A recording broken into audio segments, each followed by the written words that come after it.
of the day here for the MSI Rumble stage. Gwen going to be banned away here by G2. Very interested to see what their first pick priority is going to be. I feel like they've used first pick better than almost every other team so far this tournament. The amount of times they've managed to finagle a Wukong and things like this has been very, very impressive. But the Kai'Sa going to be banned away here. Second time of asking here on G2's side. Of course, a very different first round of bans here in comparison to our first game of the day. Wukong continuing to be taken away, and I think many people are in agreement that G2 has had by far the best meta read. Coming into the Rumble stage, there were still a lot of questions, as the group stage didn't really give a proper idea due to the big intra-group differences as to what the performance of specific teams were going to be. But G2, with the run they've had so far within Rumble, is incredibly impressive, and we're already starting to see a lot of teams kind of pivot, follow G2, follow the path that they have set, and I don't expect it to be any different. There is a ban towards Bay there. Bay, a player that we have followed for quite a while. The tumultuous path of Bay. Maybe we get to talk about this game. We'll see what actually ends up happening. Is the RE taken away? One of the other big ones that has been blinded basically exclusively whenever it's open, which is not very often. And for G2, personally, I wouldn't mind something like a LeBlanc, but the Kalista is extremely high on the priority list as well. Yeah, I was thinking the LeBlanc myself, but Kalista has seen a lot of bans more recently. Certainly has been a bit of a breakout AD carry so far this tournament, and plays so well into what G2 want to do, which is team fight, dive, get on top of the carries, finish the fight fast, and that's exactly what Kalista allows you to do.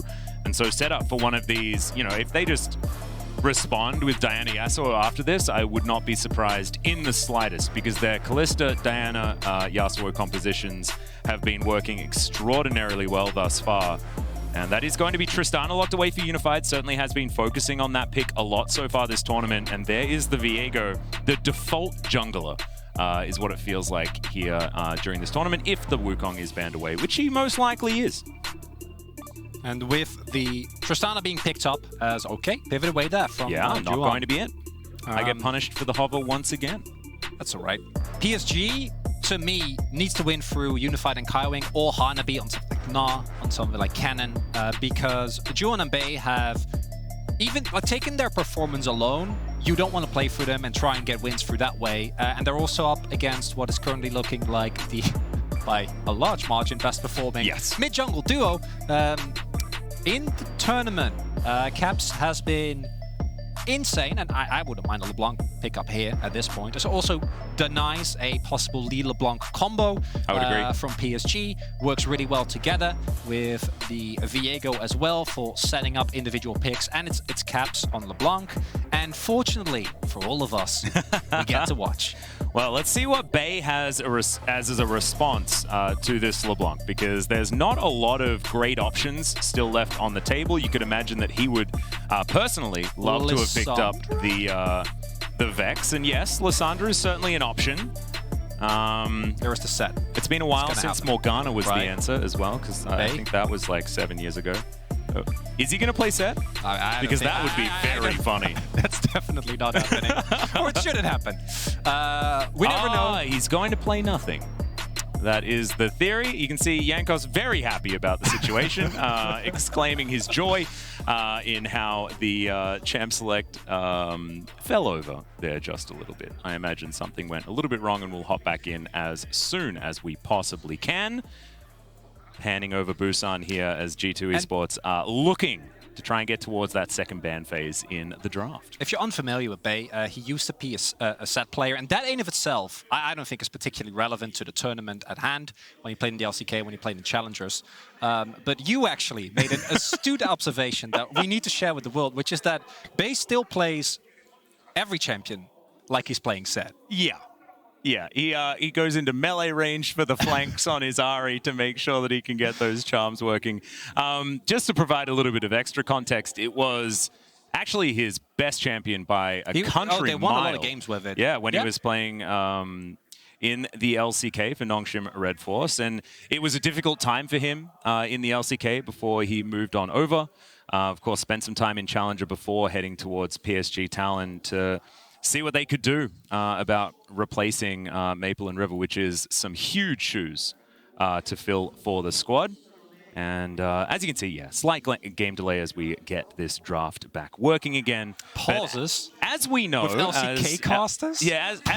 As LCK commentators, we know that a champ select crash is the best kind, because you can actually get back into the game. You don't have to worry about chrono breaking and things like this during the early stages of the game. So we will be back into it relatively quickly, guys. And we just beg for a little bit of patience while we take you on a bay journey down memory lane. No, I don't want to. It's not a good. It's not a good journey, Atlas. It's a journey that starts with underperforming in the LCK, then getting sent down to Challengers and getting replaced by a player called Fiesta.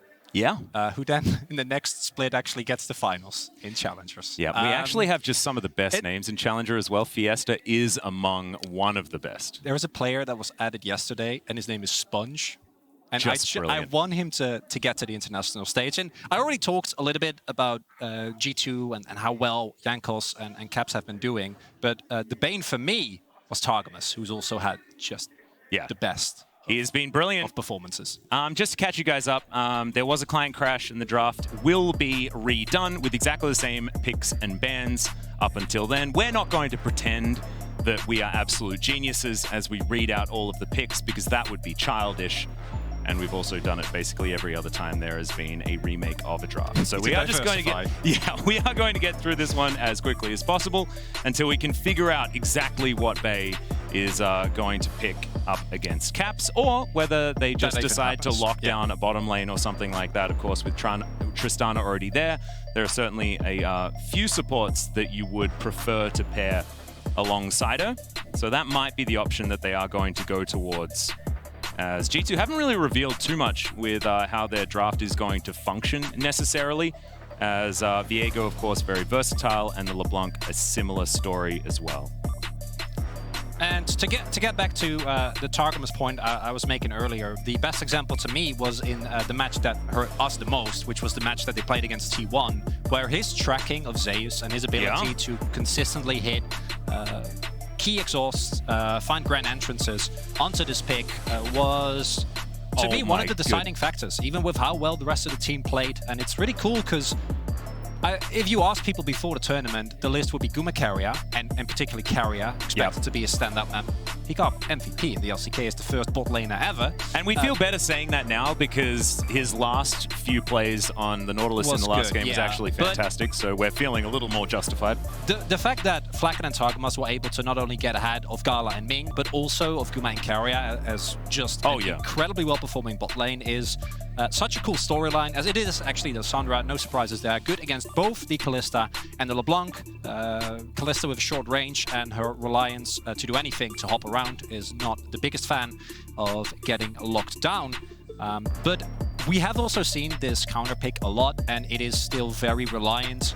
I personally think Malzahar is the truly foolproof way, because there is no outplaying that. With Lissandra, it's been a bit more hit or miss. Yep, somewhere there is a nemesis with a wry grin on his face, as you mention the power of the Malzahar. But of course, this is the LCK special, and of course, Bay having spent a lot of time there, and also Bay with a very similar playstyle to Fly. And this was the one champion that we were very happy about Fly playing until he retired at the end of last year. So Bay, of course, was a very similar player to Fly throughout his career in Korea as well. So the Lissandra, certainly no stranger to him. They're now going to be banned away from Hanabi, and in fact, both of his most notable champions just taken off the board by G2, and that is the Ornn picked away from Broken Blade. I love this from PSG Talon. Also allows them to be so beefy with this composition. They will need some extra damage, but they only have a support slot left remaining. So Unified is going to have so much on his shoulders getting the damage down on this Tristana. And it forces a pivot away from G2, who I would expect would have pivoted towards that. Love the Gragas. Oh, fantastic. Incredible into anything that PSG have thus far. Gets so much extra utility with the Kalista pick as well, being able to use the ultimate The one thing that G2 is suffering now from, that I'd say that their previous comps, because again, I think they've had the draft edge in basically every single game in Rumble stage, is that it is a comp that can backfire. This is relatively short range. The engage is good, but if you don't execute the team fights well, if you're unable to pick up any laning leads, either towards that Aatrox or get the Kalista ahead, it can actually be really hard to play late game against the PSG comp, a front-to-back team fight that enables Unified, who has been one of the highlight players on PSG for the longest of times. I think is a really good angle here for PSG, and reasonably as good as you're going to get. Darrell, a little bit more ambivalent about. Yeah, a little bit. It does layer a lot as far as you know, circles of CC that they do certainly have a lot of availability. Yes, I do. That is certainly one of my my favorite things. But like you were saying, I think Gragas is a beautiful masterstroke towards the end of the draft here for G2. The Aatrox is something that I am a little bit more quizzical about in my experience. On has been able to fend off Aatrox in the past, but it looks to me like G2 just want to slam this game very early on and then snowball it out of control, utilizing all of these champions that spike in the mid game to find their advantages. And you can't really fault them for it because they have done so very effectively throughout this tournament. It's been a consistent thing for them, and for PSG, it would be incredible for them to break the win streak that G2 has been able to build up for themselves, but it's also unlikely. The reward if it happens. Well, it is G2. The stats team as well has informed us that last time when RNG were undefeated, that undefeated streak was broken by PSG. And so now there is a possibility that G2 could suffer the same fate. It was when they were 12-0 as well. And right now, 8 games in the group stage, 4 games in the Rumble stage. Coincidence? Probably. But we'll see whether PSG can have a repeat of history. Why would you do that? Well, I couldn't finish the line. It would be wrong. I mean, it would be. Yeah. But I think, like, to be perfectly honest, I like the draft from PSG if they can hold on. This is definitely like you are holding on to the cliff, trying desperately to climb back up. And if G2, you know, in true Scar fashion, get the claws into the back of the hands, then it could be a big problem. So it's a Lion King angle. It was a Lion King reference. I thought you were going to go for something else. I've made myself sad thinking about that moment as well, and I want to apologize to everybody else who then just also just a little emotional damage early in the morning. Yeah, it's what we like to start your day. Yeah. Well, it's early in the morning here. Not in Korea, obviously. Well, yeah, that's very, very true. And of course, shout out to all the Australians. Just it's just a chill afternoon. I think about like 7 p.m., something like that. Is that afternoon? It's definitely not. Oh. But I did the time calculation after I said afternoon. I appreciate drawing attention to it as Caps and Bay now just facing off here in the mid lane. And of course, we've spoken about this matchup many, many times. It can be actually quite difficult for Lissandra in the early stages. Of course, Circle of Frost is your main power point. And right there, you can see Bay actually trading very nicely here with Caps. But Circle of Frost, when the distortion comes in, you press your Circle of Frost, you get your Aftershock, and you can then trade back decently well. But there is still a lot of harass potential for the LeBlanc into this one. So it's by no means a hard counter or anything like that. It's also about how the later team fights are played out, because there's been a lot of comments about this already, but to echo, LeBlanc effectively plays like a poke champion, as we do see Juan getting spotted here, but looks like he's just opting into a normal full clear.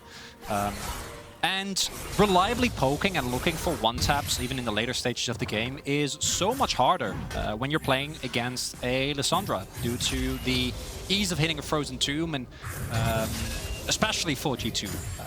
If they try to start off a play as such, and Caps gets taken out, he has been the core of the phalanx that has been G2 finding a win in every single game that they certainly have feels like Gerard Butler in this particular G2's Gerard. Yeah. Okay. Because 300, like, you know, and like he has all his Spartans and hold off the Persians decently well. Yeah, I mean, I'd say they did an exceptional job. Yeah, it's quite good. Anyway, Bay's going to be going back. looking for a teleport back towards this lane, having shoved out relatively well. Chains are going to come through, but Hanabi is just going to searingly charge himself out of the way, and he will be fine. And with the prio that G2 had been able to secure for themselves in bot side, there wasn't really an angle trying to look for a gank. Yankel's also going into the full clear as they crash down here. Yeah, Targamas having to flash to get himself out of the way. The Ignite is ticking, but of course, not in too much trouble. But getting that Summoner spell is going to be very valuable here for PSG as Caps gonna find the chain onto Bay, follows him all the way up the lane as Jankos. Can he actually find the damage? And G2 are not going to dive at this point in time. Fair bit of damage with that explosive charge onto Flakked as Unified going to rocket jump his way out. And certainly a lot of testing of one another in this early stage of the game. No one really finding an edge thus far. A lot of pressure, Summoners being forced, but no definitive win, and this is a very snowbally matchup, right? If you do get ahead, Flakked, and you can continuously look for the all-ins, which Gragas definitely enables, then it becomes really hard for Unified to play. On the flip side, same thing. Kalista that is behind is a miserable experience overall, but thus far, with both teams being aware where everyone is, Jankos looking for a play, but Lissandra really utilizing the safety that she has with her claw, as well as the extra tankiness from that aftershock, working out very, very well. And thus far, as you pointed out, it's a cliffhanger for PSG, and about 20 minutes in, reinforcements will arrive, although I guess they are the reinforcements themselves, and that's what you're looking towards. But this part of the game should go well, right? Like, it makes sense. G2, they haven't really won any of their games through straight-up stomping laning phase. It's about either Jankos finding exceptional gank angles or the skirmishes, or the fights. And that is something that this G2 comp does very, very well.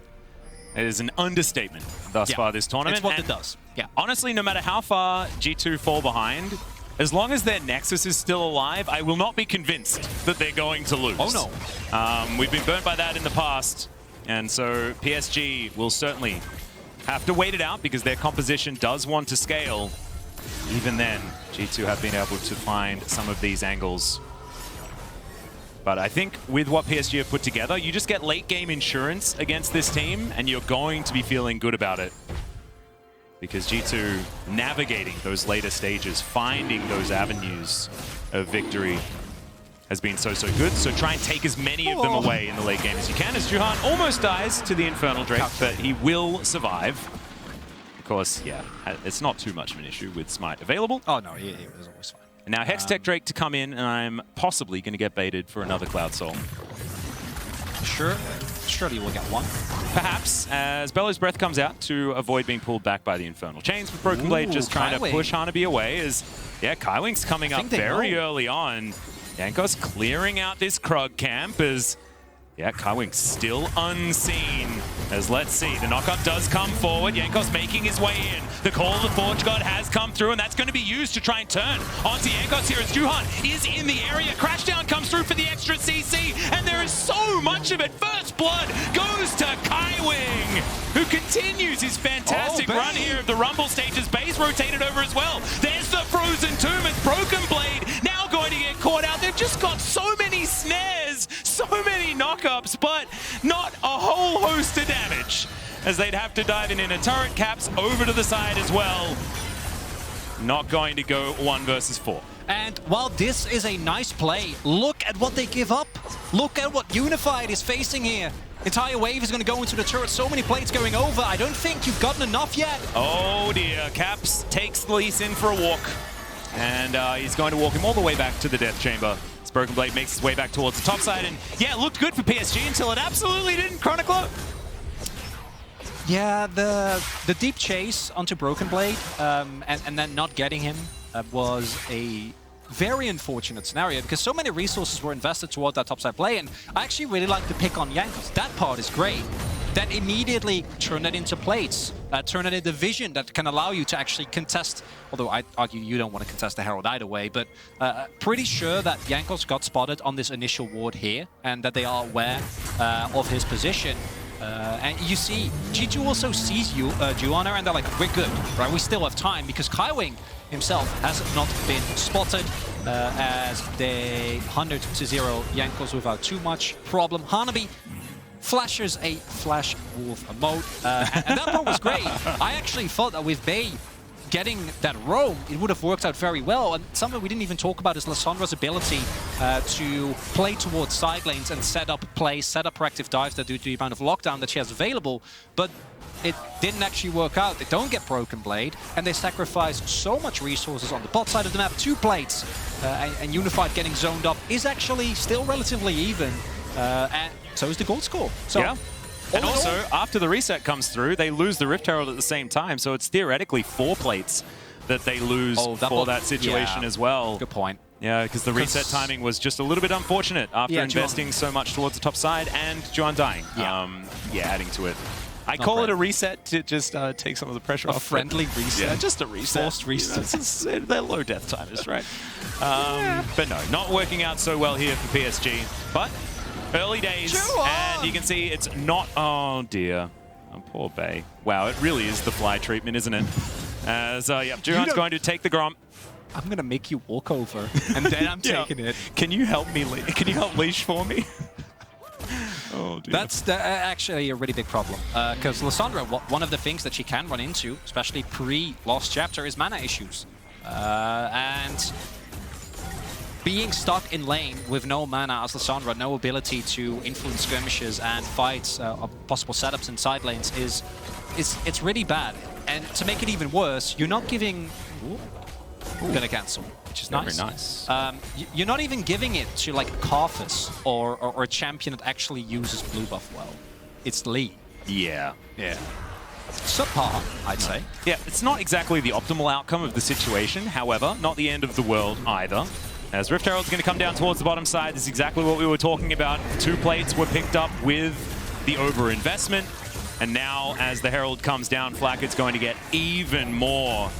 As Juhan's going to come through, see whether they can get them at least off the last plate of this turret. And of course, first turret blow, which will be a lot of gold to be put towards G2. And every bit of early gold that they pick up is very, very valuable, because G2 do want to be taking over this game in the mid game. And in that regard, the initial Drake being picked up by PSG is actually great, because if G2, as expected, will take the complete overhand in any skirmishes from now till basically 20-25 minutes from here, actual Drake stacking is not going to get them to a actual soul up until the... Oh, Bay. Yeah, Frozen Tomb comes down. That is going to be a free Q from Juhan, as now he flashes, gets the kick to finish off the kill onto Cap. Safeguard to get himself out, as Bay is going to be helpful there. Decent stun, though, to come in, as Safeguard once again onto the ward that Juhan had prepared. And they will be able to get out scot-free, as the Everfrost comes through for our MasterCard Mythic from Caps in the grave. Now the force reset coming through here. Yeah, there we go. These moments are really big, because PSG, I'd say, barring out execution from these two, which is a very, very real threat that I'm sure every PSG fan I like how we have to put in that caveat every single time. We do. I've seen this exact thing also happen in the LCK, where it's like Fred and Brian, they draft a team fight comp, and then they're playing against a team that just crushes them in 20 minutes. But giving over multiple Drakes and taking some of these kills to take out the tempo, the wind of the sails, G2 is really, really nice. Well, there it is. Magnet Storm coming through here from Kaiwing as the Fates call comes out. Flacken still trying to get these auto attacks in. Flash out from Kaiwing. They already have the Drake secured on PSG's side as Rocket Jump gets Unified out of there. Caps darting on in, trying to take down this Tristana. But he will get Buster shotted out of there. G2 were unable to deny the Drake. So 2 have been picked up here by PSG, but now it's a Mountain Soul. If PSG can get more, then it's going to be even more difficult for G2. Yeah, because a lot of the win conditions for G2, even in late game scenarios, are reliant on effectively blowing up a key member of PSG. And as we get further into the game, that's just Unified. Like, Lissandra damage is not going to be anything to write home about. And both Lee and Ornn have a decent damage, but it's not really going to be something that is going to hold you over in late game team fights. But when you add a Mountain Soul, it becomes so much harder to 100-0 that Tristana. And giving any Mountain Drake to Ornn in of itself already feels horrible, let alone to an Ornn, and an Aftershock Lissandra, and a Rel. Like, this beefy comp from PSG is going to be incredibly hard to work through, and it puts more pressure on G2. And they do have a gold lead, but I'm gonna start to see... I need to see some of these turrets fail. Thank you, Caps. That would be lovely. Yeah, he's right gonna go back to his distortion, and that does mean that first turret will go down for G2. So this is the start of that snowball. And on the other side of the coin, the fact that it's a Mountain Soul means that there's a possible 4-stack here for G2. And if they can do that, then it doesn't really matter that Ornn is there as a big tanky boy for the front line, because Broken Blade can build like full damage and still be a mega tank at a situation like that. So certainly two sides to every coin. And G2 will have to start putting pressure on here, utilizing that slight gold advantage that they have at this point in time. And we talked a lot already about G2, the incredible form that they've been in, how well they've been performing this MSI. But we also got to talk about PSG getting so much better, because I'm not expecting this after their group stage. Yeah, I would agree. Broken Blade over the wall here is PSG thinking about locking down Shirley. G2 having other ideas, and they will just start it up. Hanabi is very far away from this fight. Just let it go. Yeah, let it go, PSG. I think fighting for this one is a bit of a risk, one could say. They're getting information of the area, but yes, they are just going to give it away. That's precisely what you want if you're a PSG fan, is now inside track on the mid lane. It will crash a minion wave, but I don't think they're going to be able to get any meaningful damage onto the turret. 2.5 minutes on that Drake, likely to be where the next scuffle is going to begin. And thus far, because of all the turrets, of course, with Caps getting first turret blood just now, not being taken, it's really hard for G2 to actually start strangling out PSG. And that's something that they're going to need to do. Defensive vision is still there, but free-man play towards the top side. Yeah, Bay. Certainly a lot of abilities that can keep him alive. And they are going to get the teleport out of Hanabi as well. So, yeah, a lot of tankiness to get through here, and G2 are going to think better of it, but Targamas is going to look for that stun onto Kaiwing. He gets lit up in the air, but you can see the knockups. Now the chain CC, this choke point, not good for G2. There's the knockup, a lot of damage onto Caps. He's burning, but he is able to get out of there. The clone will be taken down. That's not the real one. They're not going to lose anyone in that moment. You did see what PSG's comp is capable of, but damage isn't in the list. It's the problem. They can't secure these kills as effectively. That's a multi-first moment right there, because if G2 committed a little bit more into that choke point against a team with as much CC as PSG, that could have been a game breaker right there. Not the case. Everyone on G2 gets out. They don't actually fully commit. Caps doesn't lose his life. No gold goes over. Because if Unified picks up a couple of points at this point in the game, or a couple of kills rather at this point in the game, G2's task becomes much harder. I do still think that if they have the space, if it's PSG that needs to move on to them, and they don't funnel into the choke point, they should have an easy job of picking up this early Drake. And I'm really happy that you point out the lack of damage, because every single Mountain Drake that G2 is going to pick up is going to make it harder for PSG. And yeah, once Unified hits 6 items, I'm sure he'll get through like 2 people at some point. But it's gonna take a while. It certainly will. And G2 will not be missing a lot of damage with their composition on the other hand. So keep your eyes on the Tristana. She is going to be so important for PSG. She has the highest range in this game by far, even just at level 10, I believe, just because Kalista isn't known for her ability to hit things from far away. So eyes are going to be glued to Unified as these fights continue. Slight advantage here for G2, but they are looking to try and push that one forward as this Drake is spawning. Kaiwing spotted on the ward. Barrel goes down from Targamas as well as Caps moves his way up. Broken Blade. Unleash teleport at the ready and can get himself in here if they would like. It's a really nice Everfrost. The Unified not going to be chained up. It does take an explosive charge worth of damage. Shirley going to try and distract PSG. There's now Bay looking for his opportunity. There it is, the Magnastorm onto 3 after the Frozen Tomb. Unified, can he get the free hits off? The answer so far is yes, but does it even matter as Kaiwing has already fallen and Juhan has to get himself out of there. Chain is going to miss. Decent juke there from the Lee Sin, but PSG no way back into this, and it should be the first Mountain going to G2. Really big risk there from PSG, because I don't think you need to contest this in the first place, but if that play is a little bit more well coordinated, because Bay went in, I think, half a second too early, the rest of his team not actually able to follow up, and G2 get the crucial Drake. They know they needed to win the skirmish. Jankos is able to survive the initial burst coming through, in no large part thanks to the tenacity he got from those Merc threats. And G2 getting a pivotal win here in this skirmish surrounding the third Drake. Because if PSG gets Soul Point at this point, like that's That's when you really start to get worried. Yeah, and that is any Drake that they can pick up in the next little while, right? The clock is in their favor the longer it goes, but still, a fight like this demonstrating that G2 right now are very, very strong as Bay sets up for a really nice Magnet Storm on the side of Kaiwing. Yeah, crucially here, not actually able to get in enough damage. Jankos is able to get out of it very quickly. Unified wants to rocket jump in, but he still needs to kind of stay away from the core of the fight, otherwise he will get targeted, CC'd and blown up. And if you don't time that 100% perfectly, you're just not going to be able to do enough damage. Because, again, you're comp. Yeah. Effectively single threat. And now G2 have their eyes on this mid lane turret, and that would really start to break open the map, right? That's when you can start setting up extremely deep vision lines, make it hard for PSG to actually go in and find that 5v5 team fight. Oh, Infernal Chains are going to connect onto Unified. He uses the rocket jump to try and get himself out of the way. You can see the fear in this Tristana as yet. Targum is possibly caught out here on the other side. He does go golden. Fate's Call is available, so not in any trouble whatsoever as Flakked makes his way over. PSG back to this mid lane. Feeling a bit K-Rammy at this stage, but they do want to try and break open this map to give Bay more of these angles to get in there with the claw and put people in the tomb as Unified has to be a little bit careful this far up. Caps wrapping his way over. They have decent vision, and he knows about it as he clears out that ward in the river and then slinks his way back into Fog of War. That's something that Lyric mentioned early on the desk as well, as servers make it seem like, nope, not going to have any action, at least for now.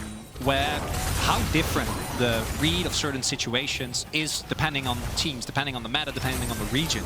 And I wonder if you put a different type of caster, different type of analyst from the LPL, we're like, no, give up that Drake, you can skip. You can take it, he's like, yeah. Like, because we're LCK casters, we've seen it happen a million times. Yeah, no, just give it away, give it away. How different would the call be, you know? Yeah, I don't know. I don't know. Interesting to think about. We'll have to have a conversation about it later. We should ask them. Yeah, maybe you could put something on Twitter, I guess, after the conversation has come through. As G2 looking to return this favor. As this turret relatively low, Caps over the wall. Fantastic Everfrost as the explosive cast. Not exactly the same situation as Bay flashes forward. They find the kickback as it's a great knockoff. And Flakked almost surviving. He burns down at the last second. They trade. Kalista leads in, but Broken Blade is still very dangerous. And a 1-for-1 isn't a win here for PSG, but when they're behind, they will definitely take it. Still, Kaiwing looking for a little bit more. No Magnet Storm this time, but the Buster Shot is there, so Unified feeling a little bit safer. Of course, works quite effectively to deny distortions in from Caps and things like this. But still, PSG not wanting to try and flip for anything, and 3-3 is the kill score right now. This game, very, very close, even if the gold says it's a bit in G2's favor. With the composition PSG have as the game goes on, you have to feel like things could get better for them. And it's to be somewhat of a throwback to what we saw in the G2 T1 game, where T1, yeah, they had a 5k gold lead, right? The early game was going very well, but at some point, G2 just grouped up, and G2 was able to completely shut out any playmaking potential from T1. There was never any stragglers. Everyone was always helped by someone else, was always flanked. Vision was secured collectively, and because of that, the composition, which when it comes to skirmishes had an incredibly good time, was never able to actually fight anything but a 5v5. And PSG is trying to effectively do the same thing to G2 here. And now for PSG, the question becomes, can they do the same thing that G2 did, which is leave no openings? Because if there is an opening, you know G2 is gonna find it. If Unified is just a fraction too far forward for a second, he gets 100-0'd. Yeah. No, this so much is on whether Unified can keep himself alive in these fights. And whether Bay can actually pull the trigger at the right times, right? The follow-up from PSG is so fantastic, but it needs to be Bay that gets in there with the Frozen Tomb to lock down that first target so that PSG can get themselves into a winning position. Targum is trying to get some vision down here as G2 trying to set up the trap where they can. Kaiwing not going to overstep, spots them moving up the river here as now Broken Blade alongside as well, and both teams looking to catch each other in transition. A lot of players now slinking throughout the Fog of War. The Drake has now spawned. PSG, they desperately want to get to that soul point, and G2 want to continue stacking these mountains. It's pivotal for both sides. Is now Broken Blade on the flank, but he is spotted out by PSG. Control vision absolutely everywhere. The Frost goes slightly wide there from Bay, but he gets snared up. Can't find his way into the fight. Now down to about 50% health. There's now Broken Brave back with the team. Juan looking to get rid of Caps, who's now moving back into this battle. It's going to be secured by Jankos, but can the fight actually be won as well? Unified finds a couple of Goombasofts, and now they might be able to find their team fight. Broken Blade looking to get on top of him, but it's not going to work out. Caps gets flashed out of the way of, and he will not be able to secure the kill onto Unified, who blast cones back to his team, and PSG win the team fight. Pings towards the Baron, they're gonna run.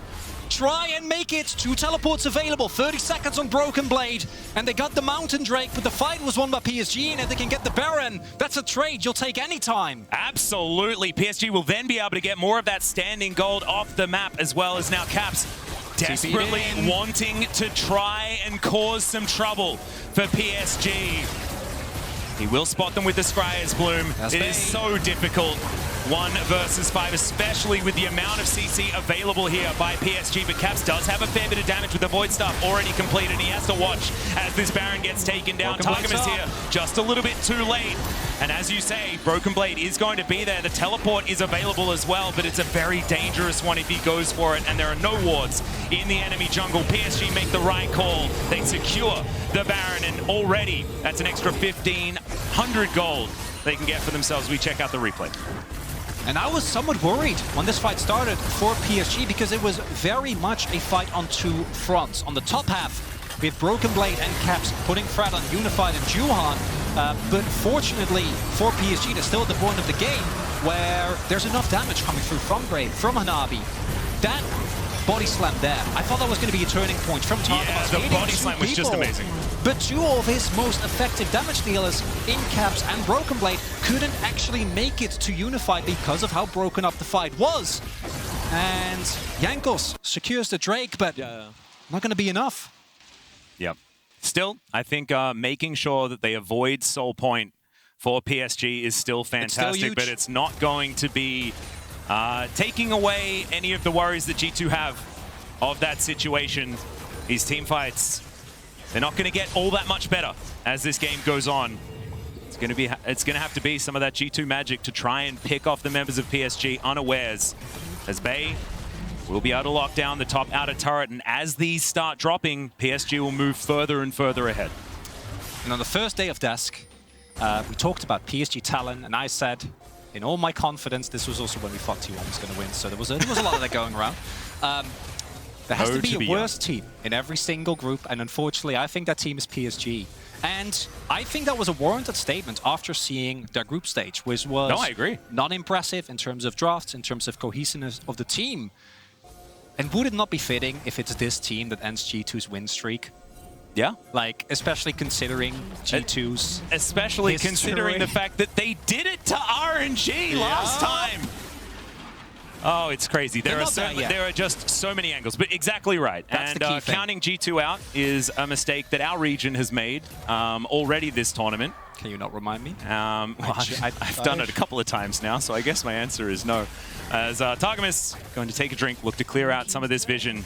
As G2 now on the back foot, trying to just weather the storm. 2.5k on the Red Bull Baron power play. And G2 now just trying to defend their base. And the big thing that you're looking for as G2 is a flank angle. Broken Blade and Caps can get into the back line.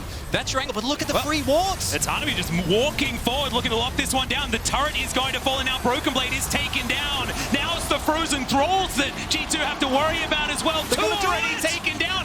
PSG, can they just push forward? This is nutty. They've got 5 still alive. And they're like, late game composition? Nah, we're just going to win at 27 minutes as Bay's flashing forward. Flacken now trying to dance his way out of the fight, but already they've taken everyone down. Caps is the last man standing, but not for long. That's the ace of PSG. Repeat history. The second Nexus turret of the Nexus will be taken down, and G2 will lose their first Nexus of MSI 2022 to PSG Talon. Team fighting reigns supreme as PSG Talon reminds them that, yeah, groups maybe not the best thing, but we got to semis last time, and you would make a big mistake if you count us out before the groups is done. I remember I was there watching Season 2, all right? We've seen players from this region do amazing things. How many Flash Wolves emote spams did we see in that game? If only there was a Taipei Assassin skin used. But it did not happen. PSG Talon, though, they deserve this bow so much. Because, like you said, you were one of the people that counted them out. Even Saigon Buffalo looking like they were a step ahead. But it is like, this is a team that has been tenacious for so long. When Hanabi joined Flash Wolves, that's what that team was known for as well. PSG Talon finally showing us on the world stage what they're capable of. 2 responses. One's OP, clearly. Only takeaway I can have there. Yeah. And secondly, I don't think this changes anything about the position of No, G2 absolutely not. within the group.